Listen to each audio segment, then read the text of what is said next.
Hey everyone, let's take a look at the precautions when using the dryer.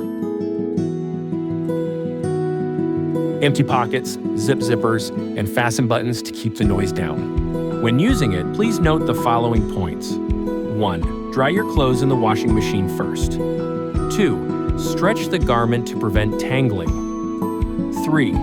Keep the load size under half of the maximum capacity. 4.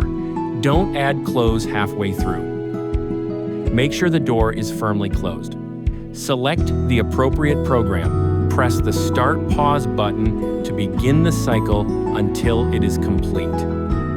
Drum pauses briefly, changes direction. It's normal for even heating, prevents tangling. Machine overloaded? Pause for 30 mins before next load. We hope this video helpful. Any question? Contact us freely.